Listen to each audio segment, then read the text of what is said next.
In today's episode of the Locked On NBA Game Night, the Cavs take down the Celtics in the battle of the top Eastern Conference teams. Is this a preview of what we're going to see in the Eastern Conference Finals? We'll talk about that today's episode, Locked On NBA Game Night.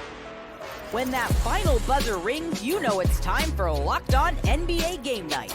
All the post-game reactions to every game across the league, every single night, with insights only the hosts at Locked On can provide. It's the true NBA fans' one stop for all the action. Every game, every night. It's Locked On NBA Game Night. Tipping off now. What is the deal? Welcome back to another episode of Locked On NBA Game Night. I am your host, Ku Khahil, also host of the Locked On Pistons podcast. I'm joined by my guy, Swipa, host of the Locked On Nuggets podcast. Swipa, did you enjoy the games tonight of NBA basketball? Look, it was a great night of NBA basketball. I think the day was great. You know, obviously started off a little early with some, I think, a really good first half, I would say, of the Nuggets Pistons. But that Cavs game, man, I mean, you want to talk about storming back, and I think they were written off basically halfway through the first quarter. Everybody thought that was going to be a blowout, man. But what the Cavaliers have done all year, they've shown that they are not last year's edition of this team, that they have a lot of guys that believe in the process. They believe in the culture that's been set. And I think that's the biggest statement of the night from the Cavaliers, is that they have a championship culture, and they believe that no matter what happens, as long as there's time still on the clock, we can win any game versus anybody. So before we get any further into it, I wanted to play the clip from John Corrales, host of the Locked On Celtics podcast, about his takeaway from this loss to the Cleveland Cavaliers.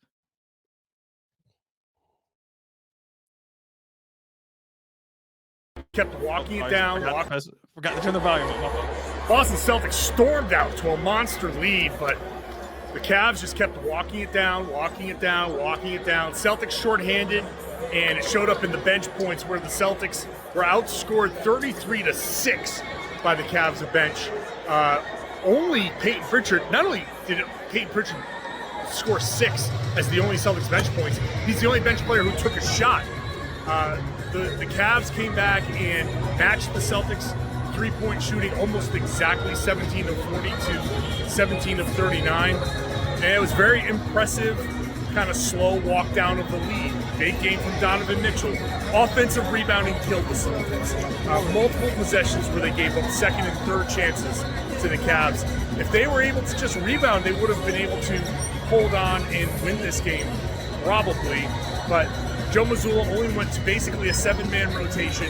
I think he wanted to send a message here and win this game without Porzingis, without Ku Holiday.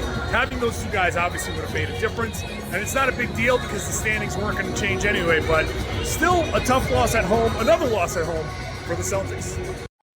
So, do you think, Swipa, that this is a preview of what we're going to see in the conference finals? I mean, in this game, Donovan Mitchell went crazy with 41 points, a lot of clutch buckets from Donovan Mitchell in this game.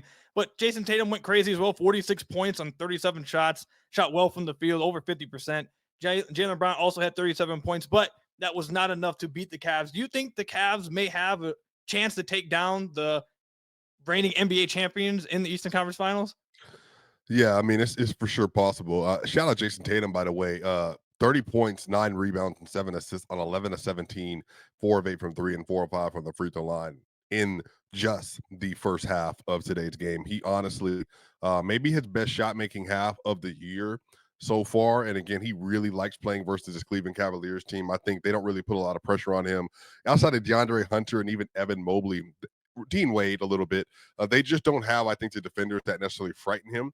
And so I think he just feels really comfortable in this matchup. Jaylen Brown also had a tremendous game. Really, the story of the game is that in the second half, the Cleveland Cavaliers scored 59 points to 42 for the Boston Celtics, but the Cleveland Cavaliers were 7 of 19 from 3. The Boston Celtics, in their 7-man rotation, 3 of 13 and just 16 of 41 from the field in the second half. And then on top of that, Donovan Mitchell, 26 points in the second half. Dominant performance from him. Really, really, really, really good down the stretch of this game. And honestly, Darius Garland, who's getting hunted by Jaylen Brown throughout the end of the fourth quarter, eventually they got enough stops. They didn't concede the switch down the stretch. And then he hits a great mid-range contested jumper to put them up even more. I think this is the thing for the Cleveland Cavaliers. I've been defending the Cleveland Cavaliers for quite some time this year, namely because a lot of people are saying, well, they don't have the upper echelon superstar talent on the roster. They don't have a Tatum. They don't have a Jokic. They don't have a Luka. They don't have an Embiid or Giannis or SGA. But what they do have is they have a core group of players that believe in their identity, a proven playoff scorer in Donovan Mitchell, and Kenny Atkinson, who's built a new infrastructure that the players obviously believe in. And one of the things that people need to respect about this Cleveland team, even if you don't necessarily believe because of their top end talent, they have a better on net rating this year than the Boston Celtics did last year in the regular season to close the year. I think that they have earned their way to being considered a tier one team in this league. Now it's going to be about matchups in the playoffs. It's going to be about some of that shot making in the playoffs. It's going to be about down the stretch of these fourth quarters. Are you going to be able to protect Darius Garland? And if you're not, are you going to be able to defend behind Darius Garland well enough that way you're not absolutely getting blitzed and killed on all of those ISO possessions down the stretch? It's going to be little things like that. I think they can hang in through the fourth quarter, but can you out execute the Boston Celtics with Tatum and Brown and Drew and Derek and KP down the stretch? That's going to be the question for them. Yeah, man, watching this game, one of my first takeaways was the Jason Tatum hate has to stop. I don't understand why he gets like forced hate. This dude's a baller, man. This dude can absolutely flat out hoop. One of the most talented players in the league. Absolute dog. I have him as like a top 6 player in the NBA right now. He's fantastic. That first half you talked about, he was absolutely amazing in that first half. Honestly, for the Cavs, though, obviously Mitchell had a really good game. The fourth quarter by Evan Mobley, like I think Evan Mobley's emergence as an offensive player this year, I think it's really is obviously what's changing it right now. I think that will be what the difference is in the playoffs. Evan Mobley really was impressing me in the fourth quarter. He had a pull-up midi. He had a few catch and shoot threes. He went straight to the basket, attacked a lot of closeouts, got to the rim. I mean, Evan Mobley's looked fantastic this year. I think he's going to make an All-NBA team, maybe even All-NBA second. I think he's been fantastic this year. And I think that's really the difference this year for the Cavs, is that last year, the offensive development from Evan Mobley maybe wasn't as quick as you'd like it to be. Yeah. This year, it's coming through, and he's been absolutely fantastic. I think that's what's going to be the difference for the Cavs in the playoffs.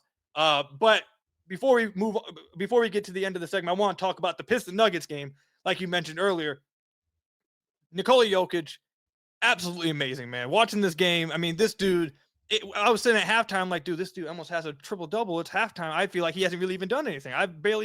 Feels like I haven't even noticed him really do anything. He ends the game at 23, 17, and 15. The Nuggets are getting better and better. They're not going to catch OKC at the top of the standings, but they're playing extremely well. Do you think Jokic could, I guess, steal the MVP from SGA by the end of this year?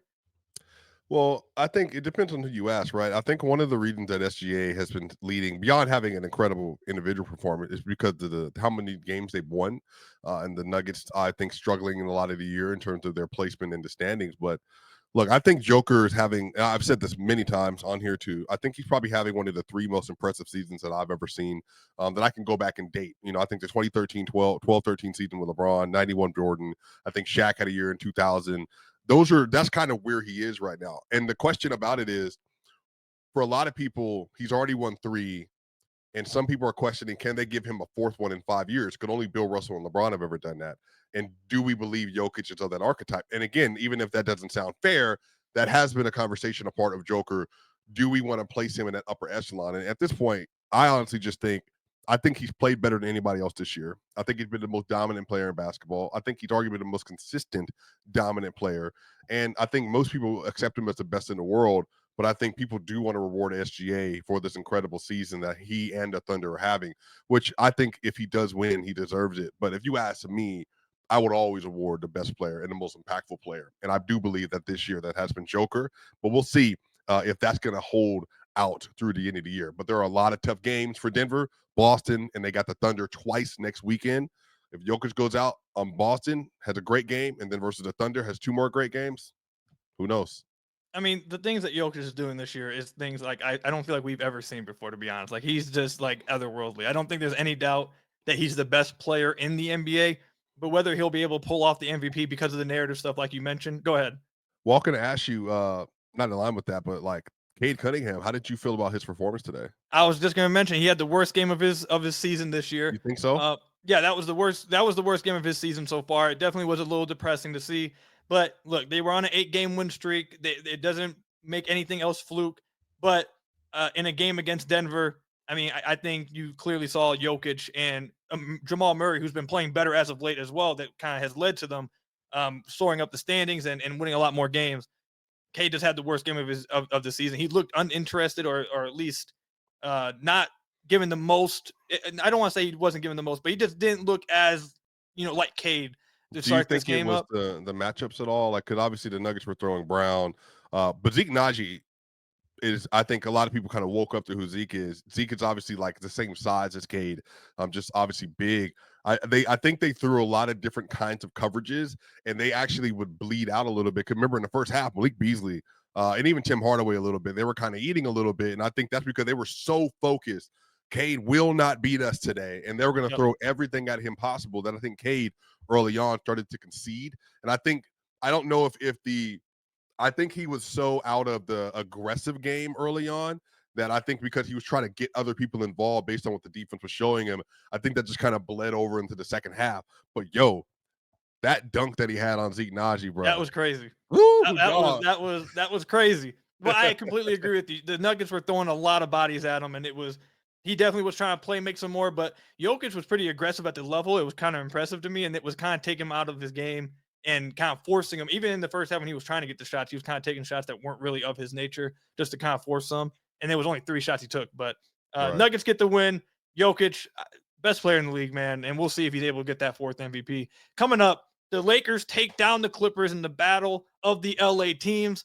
How is LeBron still doing this, man? Luka started to wake up. Talk about that coming up.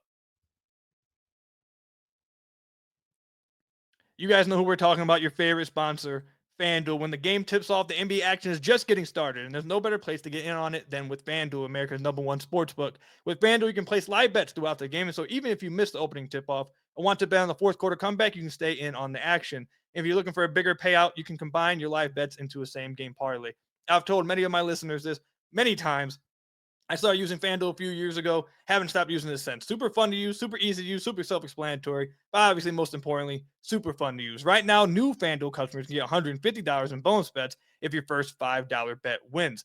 Just visit FanDuel.com to join today. That's FanDuel.com for your shot at $150 in bonus bets. Make every moment more with FanDuel, the official sports betting partner of the NBA.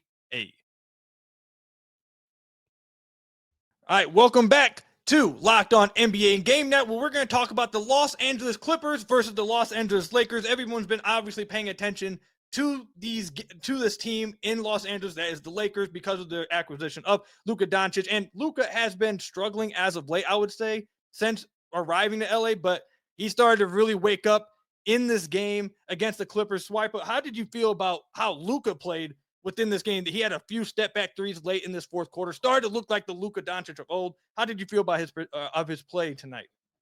Well, funny enough, the Lakers got dominated with Luka on the court today. He was actually a minus 13 in today's game, just because of kind of how the game flow was going. Luka was 9 of 22. His best game is still that game that he had versus Denver last Saturday, but he is seemingly trying to pick up some of the pace again. Luka is just not, I don't know how to describe it. Like he just doesn't have that same burst that he had in December prior to going down with the injury. Now, I do think that that's going to change kind of as the season goes on. And by the time the playoffs come around, he'll be 100% re-engaged, healthy, ready to go. But even he missed some bunnies by the rim. But Luka, I think, is just kind of getting his stride. But the good thing is that the way the Lakers are playing right now, they are so overwhelming in how they're committing to a defensive scheme that's trying to attack every weakness you have and mitigate all of your strengths. And they really did a number today on James Harden and on Kawhi Leonard. Now, again, granted, Kawhi obviously still dealing with some stuff himself. He had a pretty good game today. Zubac had an amazing game versus them, but they did a great job down the stretch of that fourth quarter. Every single time the Clippers tried to pull a punch to get back into the game, they wouldn't let them. But some of that was James Harden. Wide open buckets that he was missing. Just could not get enough lift on his shot today. Yeah, you mentioned Kawhi, and the Lakers, obviously, they won this game 106-102. Continue to get some nice wins here. But I wanted to talk about Kawhi real quickly. Like, he had a fine game when you look at the box score, but watching the game, he just doesn't It's sad. For me, as someone who really liked watching Kawhi in his prime, obviously, he just doesn't look like Kawhi, and at least right now, at least I was watching. When I looked at the box score after the game, I was like, oh, he actually had a pretty efficient night, but it just didn't feel like that watching the game. James Harden did not have a good game within this game, but my biggest takeaway, to be honest, with this game is I feel like this is my takeaway every time I watch the Lakers. How is LeBron still doing this, man? Like 28 points, 13 rebounds on 21 shots. I thought he was clearly the best player on the floor. The thing that's crazy to me about watching LeBron at this stage isn't just the fact that obviously he's massively improved as a shooter.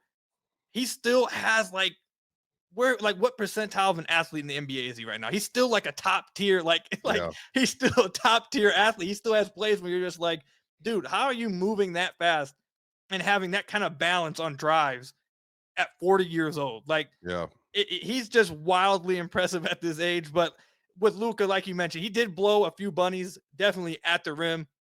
But I thought it was cool and definitely good for Lakers fans to see him start to wake up a little bit in the fourth. I think something that I was watching for with Luka as well, to see if we could start to, see him be a little bit more animated with the Lakers, like he was all the time with Dallas. See him have some joy and play with fun, and that kind of anger he plays with a little bit. And you start to see that a little bit in the fourth quarter. So I think he's starting to get accustomed to, playing with the Lakers, getting back in shape. I think they're only going to get better, man. But LeBron, dude, it's crazy what he's doing, bro. Yeah, I mean, at this rate, I think LeBron's going to have a legitimate argument for a second team All NBA at 40 years old. So, I think he's going to finish top 10 in MVP voting at this rate. Like, he is truly the phenomenon of phenomenons. He takes care of his body unlike any athlete we've ever seen. His aggressiveness is there. The shooting is also what's prolonged his career. He only made 2 of 7 today, but it's even the fact that like you have to worry about LeBron to this level as a shooter, and he's shooting this well, and he still is so athletic and so physical that when he does decide to force the issue and get to the rim, he can still do it at a very high level. And then on top of that, rebounding is going to be a big deal with this team, because rebounding is going to have to be a collective effort and really going to have to come from LeBron.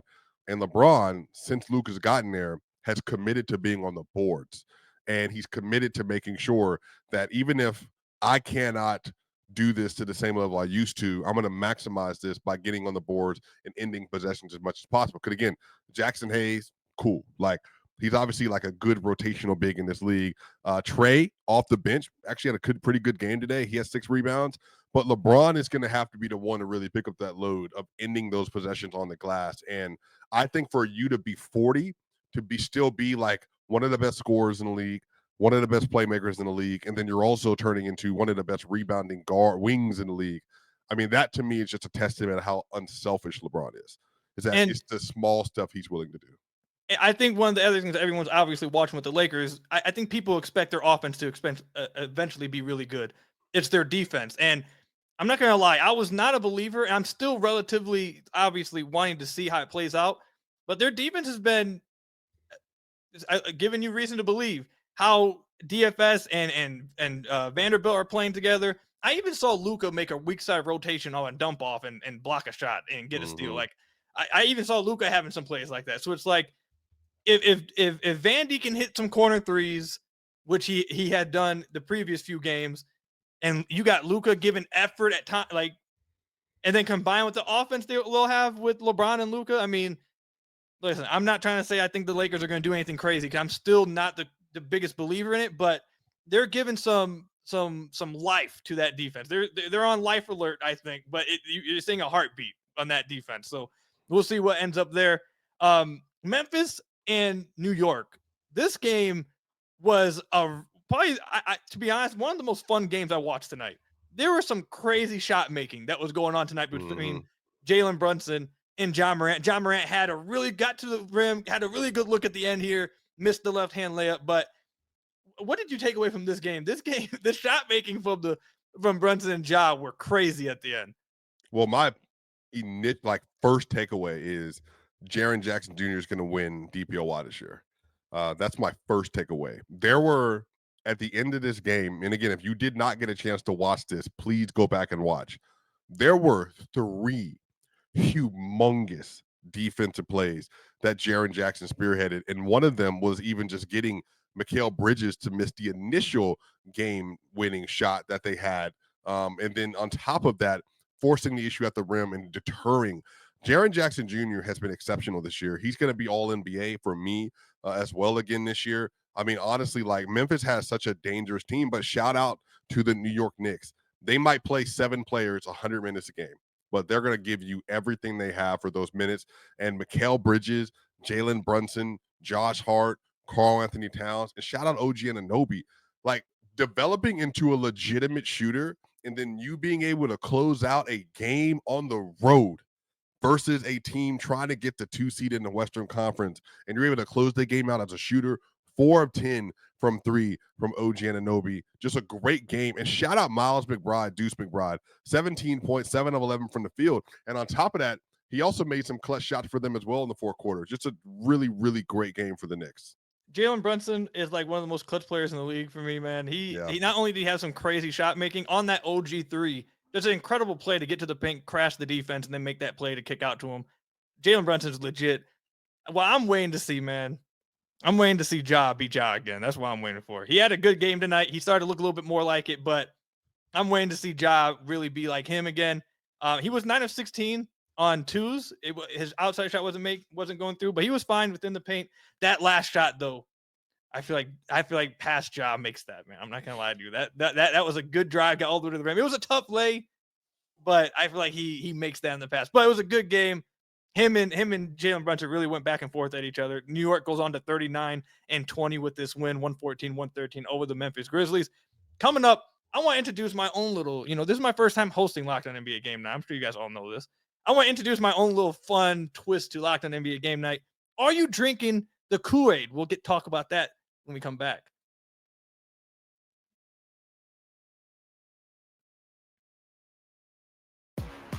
What's going on? Welcome back to Locked On NBA Game Night, where I'm going to be talking with Swipa and asking him questions. Does he or is he drinking the Kool-Aid? This is a segment I do on Locked On Pistons every now and then just to see, are you feeling this? Are you buying this? Are you drinking the Kool-Aid? And we're going to go through the last of these games tonight. I'm going to ask Swipa, is he buying? Is he drinking the Kool-Aid? So let's go ahead and start with this game. Portland versus Brooklyn. This is actually a pretty entertaining game if you are a fan of Shaden Sharp, which I am. Yeah. And Portland has now won 4 games in a row. Swipa, I want to ask you, are you drinking the Kool-Aid on the Trailblazers' recent run, and could they make a run for the 10th seed? They've won 4 games in a row. Are you drinking the Kool-Aid on that? Yeah, I'm drinking the Kool-Aid that they're playing much better as of late. I'm drinking the Kool-Aid that since January 1st, they have turned themselves into a new team, and they are playing very well. They've been winning a lot of games, and they're uber competitive, which is probably something that you can just say about them just straight out. Like a team that fights this much, and Toumani Camara, they got Shaden Sharp, they got some Donovan Mitchell, they got some really nice young players, obviously Scoot Henderson. You know what? I'll buy, and I'm drinking the Kool-Aid that they're going to fight for the play-in, but getting into the play-in, probably not. Kamara, one of my favorite role players across the entire NBA. That dude is so much fun to watch on defense. All right, let's move on to the Pacers versus the Heat. This game, I don't think was one of the best games of the night, but however, I want to ask you this. The Heat pull off the win, obviously 125-120. I want to ask you, Swipa, are you drinking the Kool-Aid on the Indiana Pacers being a sneaky contender in the Eastern Conference?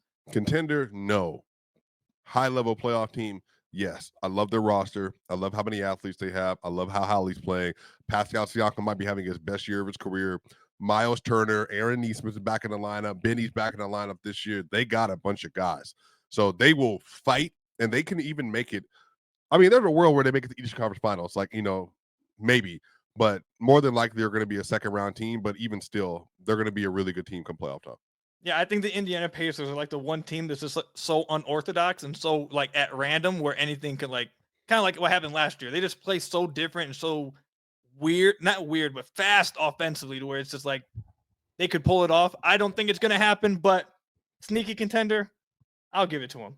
All right, let's move on to the Thunder versus the Hawks, where obviously we got to see SGA have another fantastic game here. He ended the game with 31 points, 12 of 13 or 12 of 23 shooting. We talked about Jokic earlier. So, Swipe, I want to ask you, are you drinking the Kool-Aid that despite Jokic having the season he's having and the Nuggets catching up in the win column, that SGA will still be the MVP. I mean, that's the best bet. This is the safest drink of the Kool-Aid that you could probably take, I would say. Fair enough. Yeah, I think SGA is going to pull it off. SGA is having a fantastic year. We mentioned it earlier. Jokic has been absurd, but SGA, what he's doing with that Thunder team, and that Thunder team's really good, but leading that team, how great he's been playing, how much fun it is to watch him, I think he's probably going to end it up. It would take a massive, I think, losing streak from the Thunder for him to not win MVP. But yeah, I think it's a pretty safe bet that he will end up winning the MVP. All right, let's move on to Phoenix versus New Orleans, where Phoenix got the 125-108 win. Now, despite the win for Phoenix, this Kool-Aid is actually going to be pretty depressing and a sad, despite a win, it's going to be sad. Are you drinking the Kool-Aid that Phoenix will blow it up this offseason? Yes. I said before it got mainstream that the Suns, when they were still in the play-in, will not make the play-in. And so I am 100% on board that their time is up. I think that team, the vibes are terrible. The culture's bad. Everything is off. Like, they don't have anything that they need. 100% drink the Kool-Aid. It's getting blown up this summer. KD will be somewhere else.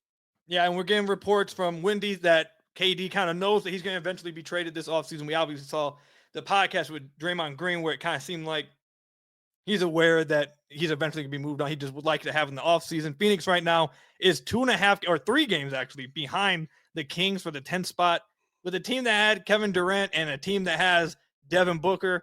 Understand the depth isn't there, but I don't think anyone expected them to just not be in the play-in at least. I like the play-in. You think that they should have at least been into. As a Detroit Pistons, journalist, and you watch all the games and you pay attention to everything that they're doing. I mean, you know how this goes. Like, everything is culture, and you saw what happened when Monty Williams was there. Yep. Everything is culture, and then you see what's happening now with JD Bickerstaff. Everything is culture. Same crew for the most part, but the culture is different.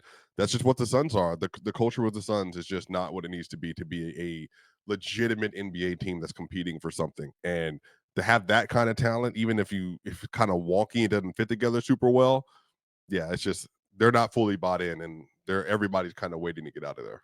What I'm most interested in with Phoenix is we know that KD's going to be moved. Is Devin Booker, like, does he want to be there long term? Is he going to be like, are we going to start hearing rumblings about Devin Booker? He looked pretty mad the other day, and apparently had to have a meeting to kind of tone it down a little bit. Like, is he going to eventually want out too? That's a storyline to watch in Phoenix. All right, so let's move on to Chicago versus Toronto. This right here, sorry, Bulls fans, my friend. I have a lot of friends in Chicago, but my friend JP was watching this game. I'm sorry, I'm going to go ahead and offend you guys with this. This was overtime was fun, but I did not have a lot of fun watching you guys in this game. I'm going to be honest. Chicago wins 125-115. They win their 24th game. I'm confused. Are you drinking the Kool-Aid on the Bulls strategy here? I have been drinking the Kool-Aid on the Bulls strategy for a couple years, just because it doesn't make any sense. And so they have a plethora of guards on their roster. They should have gotten rid of many different players on this roster over the last couple of years. And then when they did, they undersold one of them for Josh Giddey, which made no sense at the time. But apparently they really like Josh Giddey, and maybe Josh Giddey's going to be a part of their future. But again, he's one of the 12 guards they have on the roster. So I am completely off of kind of how the Bulls are doing this. But maybe they, Zach LaVine trade to get them off the roster, and we'll see. Maybe they decide they actually want to tank and develop correctly over the next couple of years. I mean, Josh Giddey, you mentioned it. He's playing well. I'll give it to him. He's playing well since the All-Star break. 27, 24, 25, 21, 19. That's his last 5 games. He's playing well, but, man, it feels like no team really wants the 10th seed in the East, and, like, maybe the Bulls, like, might get forced into it, and that will just be, like, I mean, they did get their pick back, so at least they'll keep that. I guess that's what ownership is thinking. All right, let's go ahead and wrap it up with Minnesota versus Utah. Obviously, this game, Anthony Edwards was suspended for the Utah Jazz win this game, 117 and 116. I wanted to ask you about Ant. He missed this game. Obviously, there's been a lot of talk about his comments about being the face of the league. I want to ask you, are you drinking the Kool-Aid that Ant could be the face of the league despite him not wanting to be the face? I mean, sure. I guess I will, but the face of the league is something that has to happen very organically. You don't really know who it's going to be and how it's going to happen. I mean, everybody knew about the kid with the smile out of North Carolina, and then with the armband, but Michael had to he stepped on the court and it was different. Everything felt different. And then when the one came out, everything hit different, right? Dr. J and the ABA and NBA, Magic and Larry, you thought it was there, but then they hit the court and it was these dudes are all-time greats. LeBron, Kobe, something different. Shaq, something different.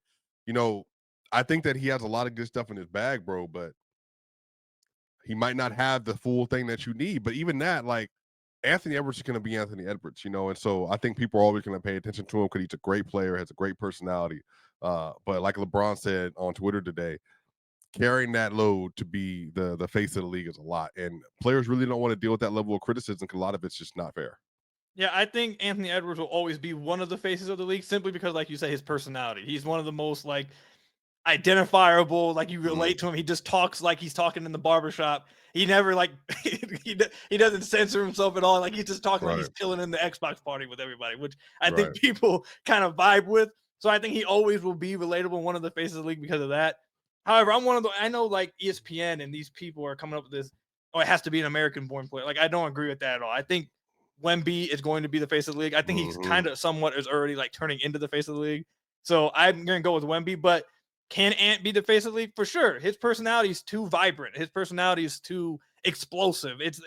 Of course he can be the face of the league, but if he really doesn't want it, which I'm not going to lie to you, I kind of don't believe that he doesn't want it. He wouldn't be doing some of the things he does if he really didn't want it like that. But is there anything else you want to wrap up from tonight's games of basketball? I want to say quickly, I thought the most fun game, to be honest, I had fun watching, was the ending of the Memphis and New York game. I thought that game was absolutely fantastic. No, I agree. Yeah, that was a great game. I honestly didn't know how it was going to end, but Jalen Brunson just, more great stuff from him. And then a great defensive game too, from Jaren Jackson, and a great contest from Mikal Bridges to end the game as well. You thought John Morant was going to make that layup. So did I. But thankfully Mikal has 7'5" wingspan or whatever else it is. So I appreciate all you guys for checking in with Locked On NBA Game Night. It was a fun night of NBA basketball. Hope you guys enjoyed the episode. You guys can find me on Twitter at Ku Khahil. You can follow my podcast, Locked On Pistons podcast. If you want to tune into some Nuggets content, you can go ahead and listen to Locked On Nuggets to hear more from Swipa. But until next time, thank you guys for making Locked On NBA Game Night part of your day, and we'll catch you guys in the next one.